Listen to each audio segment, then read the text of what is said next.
स्वामी विवेकानंद ने एक बार कहा था कि अपने जीवन का एक लक्ष्य निर्धारित करो और अपने पूरे शरीर को उस लक्ष्य के लिए भर दो और हर गंदे विचार को अपने दिल से निकाल दो। यही सफल होने का मूल मंत्र है। हम में से कई लोग एपीजे अब्दुल कलाम को इंस्पिरेशन मानते होंगे, लेकिन क्या आपको यह पता है कि उनकी इंस्पिरेशन कौन था? स्वामी विवेकानंद। सिर्फ यही नहीं, निकोला टेस्ला, सुभाष चंद्र बोस, लाल बहादुर शास्त्री और भी ऐसे बहुत सारे लेजेंड थे जो स्वामी विवेकानंद को अपनी इंस्पिरेशन मानते थे। आज हम स्वामी जी की 2 कहानियां डिस्कस करेंगे जो जीवन की बहुत बड़ी सीख हैं। पहली कहानी।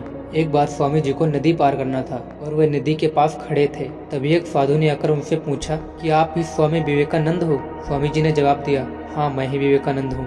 तभी साधु ने कहा, स्वामी जी आप यहाँ क्या कर रहे हो?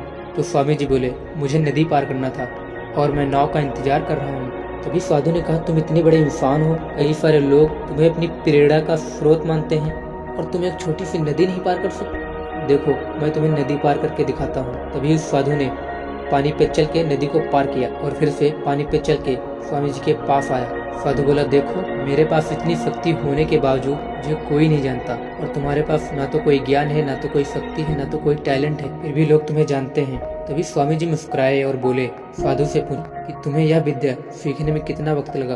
तो साधु ने कहा, 15 साल। इतने में स्वामी जी की नाव आ गई। स्वामी जी ने साधु जी को नाव में बैठाया और वहां से चल दिए। दोनों ने नाव में बैठकर नदी को पार किया। स्वामी जी ने अपनी जेब से 1 रुपया निकाला और उस नाव वाले को दे दिया, यानी कि दोनों लोगों को मिला के 50-50 पैसे हुए थे, यानी कि 1 रुपया।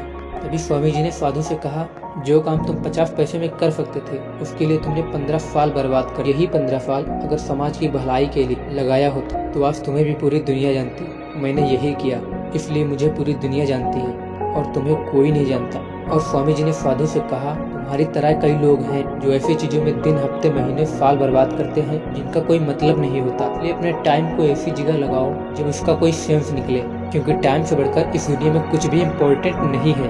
अगर समय बर्बाद तो जिंदगी बर्बाद। अब बात करते हैं दूसरी कहानी की। सो दी स्टार्ट नाउ स्टोरी नंबर 2।